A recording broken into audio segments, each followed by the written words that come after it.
Bonjour à vous, ici Francis Gendron et bienvenue dans cette émission Districtement Habitat. Là, on va entrer un petit peu dans les matériaux parce que la réno, c'est beaucoup ça. Hein? On commence à... Il faut changer quelque chose ou on est tanné du look ou il y a une raison X, Y, Z, la fin de vie d'un matériau. Et là, on va devoir choisir. Puis j'aurais aimé ça savoir. Puis vous pouvez entrer là-dedans, tu sais, des prix. Des fois, on peut le nommer directement. Des fois, c'est juste des comparatifs. Mais un peu la liste rouge, la liste... on ne va pas là à tout prix. Tu as déjà nommé certains matériaux tantôt, entre autres le Prolar, c'est ça? Ouais. Et la liste verte des comme, wow, OK, ça, c'est super. Puis, est-ce qu'on est capable d'avoir un comparatif? C'est-tu le double du prix? C'est-tu la moitié? Si on est capable de...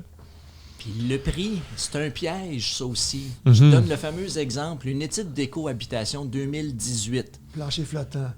Non, celle que j'allais parler, André, c'est le revêtement extérieur de la toiture, du bardeau d'asphalte versus un toit de tôle. Alors, on sait que le bardeau d'asphalte, ça coûte moins cher. Ouais. Non!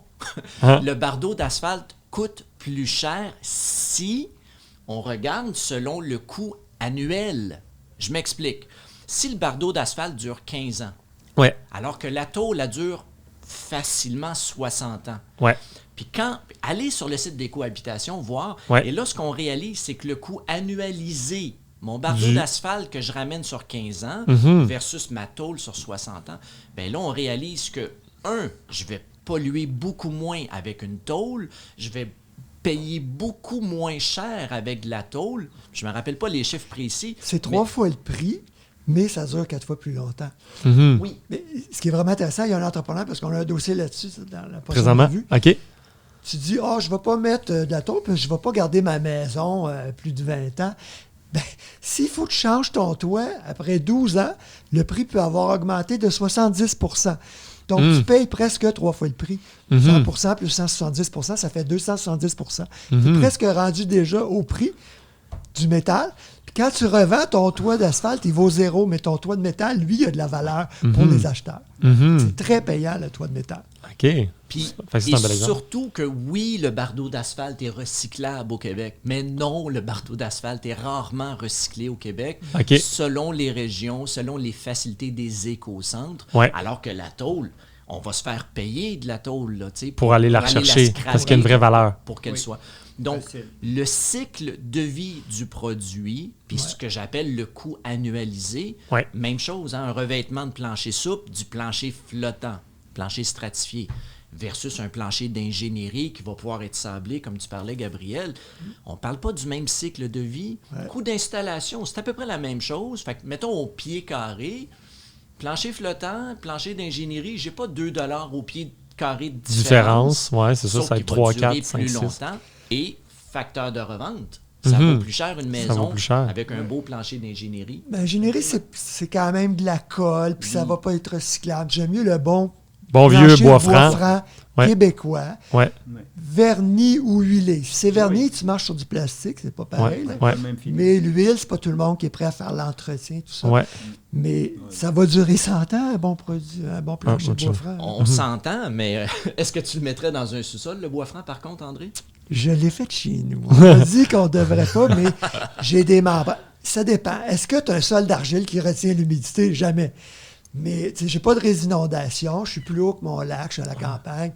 J'ai des grosses membranes polystyrène en dessous puis tout le tour. Je suis presque une coque de bateau. Là. Puis j'ai des sondes devant mon chauffe-eau.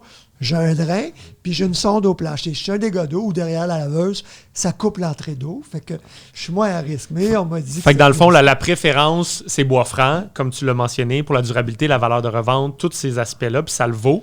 Le plancher d'ingénierie, des fois, à certains endroits, est plus approprié pour différentes raisons. Puis André a un sous-sol qui est bien géré. Oui, c'est ça. Alors, par quelqu'un qui s'y connaît bien. Si on a un sous-sol avec un bon échangeur d'air, avec un contrôle d'humidité. Même c'est des humidificateurs, ça, c'est 3 saisons sur 4. En hiver, on ventile, puis l'été, on déshumidifie. Parce que nos sous-sols, à moins qu'on ait du chanvre, là, on va avoir des deltas, des différences importantes. Différences de température. De température et d'humidité, hein. Et c'est ça que le bois franc n'aime pas. Très humide, très sec, très humide, très sec. C'est pour ça qu'André a un bon sous-sol. Gabriel a une bonne propriété d'absorber le surplus d'humidité avec son chanvre. Mais pour monsieur, madame, tout le monde, Dans un sous-sol, on le recommande moins. Ouais. Le sous-sol, marmoléum ou le plancher de béton poli, c'est très bon. Après ça, différents autres choix. Mais, ouais. Puis toi, justement, peux-tu nous parler un peu plus justement des matériaux? Tu sais, dans les matériaux nobles et tout ça, c'est vraiment ton expertise les plus naturelles? Bien, c'est sûr que nous autres, on est souvent au niveau des revêtements murales. Là. Ouais. Donc, tu sais, une peinture, ça coûte... une peinture brossée, par exemple, on fait ça à 1,50 le pied carré. Puis, pour le matériel, c'est peut-être environ $1 de matériel par pied carré. 2,50 versus une peinture ordinaire. Oui, une peinture ordinaire, je ne connais pas bien les prix des peintres, mais ça vous donnera une comparaison. Des fois, c'est un peu plus cher, mais c'est pas tant plus cher parce qu'on ne le refait pas non plus c'est pas aux 5 ans. Une peinture brossée, elle se vieillit bien. Tu peux aussi juste faire les retouches. Ça, c'est vraiment le fun. Ça a aussi un effet matière qui est différent. Après ça, souvent aussi, les gens me demandent c'est-tu lavable? C'est pas nécessairement lavable, mais tu retouches ça facilement. Puis, sinon, au niveau des enduits à la chaux, ben, c'est sûr que là, ça peut aller... on en fait aussi jusque dans les remplacement des céramiques dans les douches. Là. Ça va de 5 à 50 par pied carré. Pour tout dépendant le niveau de... Les gammes possibles de finition à la chaux. Là. Idéalement, on ne devrait pas avoir de plastique. La seule exception qui est reconnue, ça serait les fenêtres de PVC. Bon, c'est pas tout le monde qui a le budget pour l'aluminium. Puis il y a aussi des très bonnes fenêtres de PVC. Mais tu as moins de gains solaires parce que c'est plus mou. Le cadre est plus épais, plus large. Et puis, ça travaille plus, hein, le PVC. Mais tous les finis en plastique, là, ça va polluer l'air intérieur et c'est pas durable. C'est du pétrole, c'est du chlore. Donc, si on en veut, à la limite, pour isoler à l'extérieur de l'enveloppe du bâtiment, mais c'est ça, penser à se diriger de plus en plus vers laine de roche, cellulose, chanvre. Mais ça sera une règle pour moi. Le plastique. Surtout les produits chimiques. Mais aussi chimiques. Tous les produits de consommation chimique, là, les sambons chimiques dans les toilettes, tout ça, c'est vraiment pas nécessaire pour les odeurs. C'est de ventiler, de nettoyer, puis avoir peut-être une huile essentielle de sapin. Mais il faut vraiment regarder toute la cochonnerie qu'on achète dans le supermarché, dans les pharmacies. le plus loin possible de la maison. Si tu as une odeur forte, là, c'est mieux d'être naturel que pétrochimique, parce que c'est pas bon pour les poumons. C'est pas bon pour personne. André, tu parlais des fenêtres. Verre double, verre triple? Triple. Si tu veux garder ta maison, sur le triple. Ben oui, parce que la différence de coût de l'achat de la fenêtre, mettons 10, 12 15 %. Mais une fois le menuisier qui l'a installé avec le coût réel de remplacement d'une fenêtre, on n'est même pas à 7-8 %. Donc, la différence de coût pour avoir du verre triple au lieu est minime. C'est la même main-d'œuvre.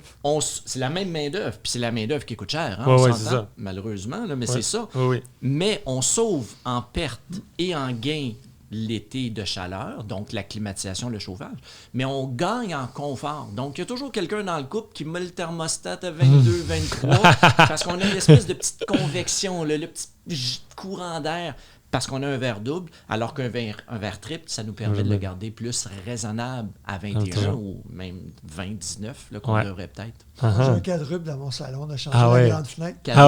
Quadruple. Fait que ça. Puis c'est sûr que les fenêtres, on s'entend que c'est une belle place, parce que ça, c'est quelque chose qu'il va falloir changer à un certain moment donné aussi. Quand tu as l'occasion. Donc, quand tu peux le changer, d'aller... Parce que tes murs sont tellement plus isolés que la fenêtre que ça vaut la peine d'aller chercher une certaine... Puis les fuites d'air, André t'en a parlé tantôt, 40 % de la facture chauffage... Jusqu'à 40 % de la facture chauffage, c'est les fuites. Donc, une bonne infiltrométrie ou une chandelle, puis le propriétaire se déplace, puis il voit si la chandelle, la flamme vacille. Là. Juste ça permet de voir, de bien calfeutrer les tours de fenêtre, les prises électriques qui sont sur les murs extérieurs. Juste ça peut être une belle économie sans tout arracher les matériaux. Jusqu'à 40 %, ça veut dire, en gros, ça c'est chauffer le dehors. C'est dans le sens que tu chauffes littéralement, ça s'en va à l'extérieur. Super. Hey, comment on fait pour vous suivre sur Internet, dans vos projets ou vous personnellement? Comment on fait pour si les gens veulent en savoir plus sur vous? Dans mon cas, mon entreprise s'appelle Projet de Nicolas. Donc, j'ai une page Facebook avec des petits blogs occasionnels. On est un peu débordés ces temps-ci. Parfait. Donc, Projet page de Facebook, Nicolas. Projet de Nicolas. Projetdenicolas.com. Super. Moi, c'est maisonscène.ca au singulier, maison SAINA, NE.ca et notre page Facebook également. Super, merci.